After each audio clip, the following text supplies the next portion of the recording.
Perangkat kecil dan menarik yang disebut MCB melindungi Anda dan rumah dari kecelakaan listrik. Pemutus ini menyelamatkan Anda dari dua situasi. Pertama, korsleting, dan kedua, kelebihan beban. Dalam keadaan korsleting, MCB terputus dalam waktu kurang dari 3 milidetik dan mengisolasi koneksi internal. Mari kita lihat bagaimana perangkat pintar ini mendeteksi kekacauan arus dengan sangat cepat dan tepat. Perangkat sederhana yang disebut sekring dan memiliki kabel dengan titik leleh rendah ini digunakan dengan perlindungan rumah di masa lalu. Dalam kedua kondisi gangguan yang disebutkan sebelumnya, arus naik yang kemudian mengakibatkan panas berlebih dan menyatukan kabel atau memutus sirkuit. Namun, setiap kali sekring putus, Anda harus menggantinya secara manual. Sampai Anda berhasil melakukannya, semoga beruntung dengan pemadamannya. Situasi yang sering terjadi ini adalah alasan ditemukannya pemutus sirkuit.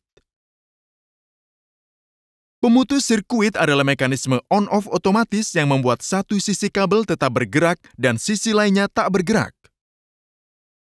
Selama gangguan listrik, jika sirkuit terbuka, maka desain MCB kita selesai.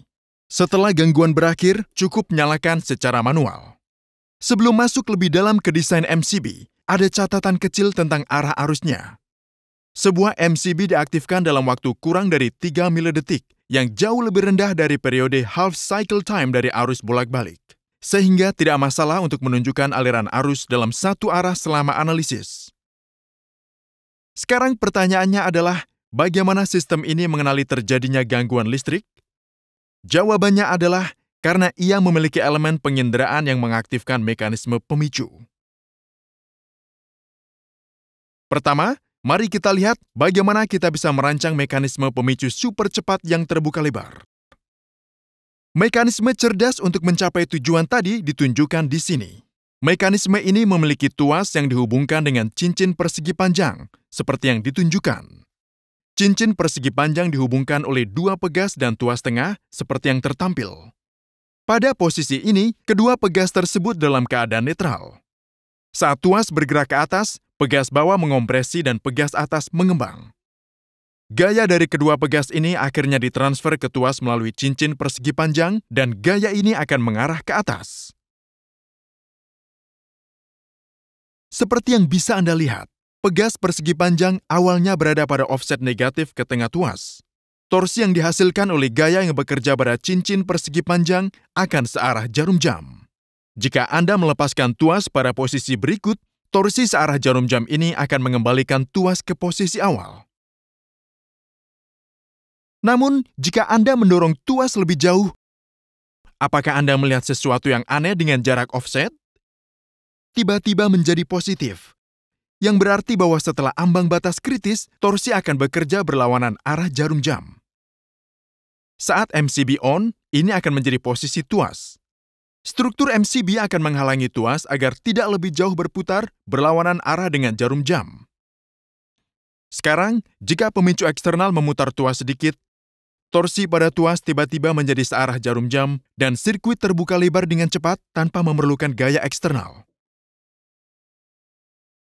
Di sini, saat operator mendorong tuas ke bawah, Anda bisa melihat dalam gerakan sangat lambat bagaimana mekanisme tersebut bekerja. Setelah sudut kecil, tuas menghasilkan torsi sendiri dan kemudian tidak perlu menerapkan gaya eksternal. Kini satu-satunya pertanyaan adalah, bagaimana kita bisa menghasilkan pemicu input kecil atau gerakan input ini saat terjadi gangguan? Jawaban terbaiknya adalah dengan elektromagnet. Koil menghasilkan medan magnet yang sebanding dengan arus yang melewatinya. Saat arus meningkat, medan magnet menjadi lebih kuat. Di sepanjang video, perhatikan bahwa dalam kasus korsleting, arus naik hingga 1000 kali lipat dalam waktu milidetik. Hasil ini menimbulkan medan magnet yang sangat kuat. Sebuah silinder besi dan pin dipasang dalam elektromagnet pada pegas, sedikit bergeser dari pusatnya. Medan magnet yang kuat menarik silinder ke bawah sehingga mendorong pin. Gerakan kecil pin ini memicu input mekanisme yang telah kita jelaskan sebelumnya. Dan ini mengarah pada pembukaan sirkuit seperti yang juga telah kita bahas sebelumnya. Anda mungkin bertanya-tanya, dalam aliran arus normal, mengapa silinder ini tidak tertarik ke bawah? Nah, gaya dalam aliran arus normal tidak cukup tinggi untuk mengatasi tegangan pegas. Sedangkan arus hubung pendek bisa naik hingga 10-100 kali arus normal. Gayanya cukup tinggi, sehingga sirkuit terputus.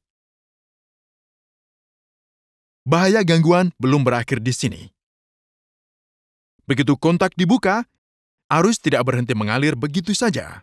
Arus gangguan bernilai besar dan akan menyebabkan pelepasan udara atau arus akan mengalir melalui udara. Ini adalah busur atau arc yang luar biasa untuk dilihat, namun berbahaya. Untuk memadamkan arc, digunakan komponen yang disebut arc runner atau arc chute. Arc chute adalah susunan pelat paralel yang disusun dalam interval kecil.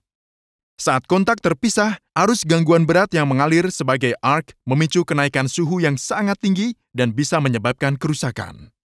Oleh karena itu, arc ini harus dimatikan. Resistensi meningkat dengan panjang dan menurun dengan area. Di sini, kita perlu meningkatkan hambatan arus yang melewati udara. Itulah sebabnya jarak antara titik kontak dijaga tetap jauh sebelum rangkaian terbuka. Karena udaranya panas, arc ini akan didorong ke atas. Kemudian, arc tersebut dibagi menjadi potongan-potongan kecil, sehingga mengurangi luasnya. Dengan peningkatan resistensi, arc mati saat arus nol. Kini, mari kita lihat bagaimana MCB mencegah gangguan tipe kedua, kondisi kelebihan beban. Kelebihan beban terjadi jika Anda menggunakan sejumlah peralatan sekaligus. Karena semua peralatan di rumah kita terhubung secara paralel, skenario tersebut akan menyebabkan peningkatan arus. Ini adalah skenario berbahaya lain yang perlu kita cegah. Aliran arus selama hubung singkat naik 10 hingga 100 kali lipat dari arus biasa. Tetapi dalam beban berlebih hanya naik 2 hingga 5 kali lipat. Anda mungkin berpikir penggunaan elektromagnet terpisah dengan rating pengoperasian yang lebih rendah dapat menyelesaikan masalah ini. Tetapi ternyata tidak. Mari kita lihat alasannya. Masalah dengan koil baru dalam kondisi kelebihan beban adalah ia akan diaktifkan bahkan jika Anda hanya menyalakan alat listrik lain. Misalnya, tabung fluoresen membawa aliran arus masuk saat penyalaan yang berlangsung sekitar 10 milidetik dan kemudian kembali normal. Oleh karena itu, menggunakan elektromagnet dengan nilai yang lebih rendah akan menyebabkan pemutus arus putus saat Anda menghidupkan peralatan listrik. Pilihan sempurna untuk menyalakan kondisi kelebihan beban adalah strip bimetalik. Sensor ini sedikit lebih lambat dan mengimbangi arus masuk karena hanya bertahan selama 10 milidetik. Namun, akan memutus MCB ketika kelebihan arus bertahan selama 2 detik atau lebih. Pada strip bimetalik, panas menyebabkan strip menekuk perlahan saat arus naik. Kejadian ini mendorong tuas membentuk C dan juga tuas utama ke bawah. Dan dengan demikian akan membuka kontak. Nilai arus tempat strip bimetalik harus beroperasi dapat divariasikan dengan skrup ini yang hanya disesuaikan oleh pabrikan. Semoga kini Anda paham tentang pemutus miniatur. Dengan perangkat yang didesain secara tepat ini, Anda aman dari bencana listrik. Selain MCB, kita juga memiliki tipe pemutus lain yang dirancang untuk berbagai jenis gangguan, RCD, ELCB, dan MCCB. Jangan lupa dukung kami. Terima kasih.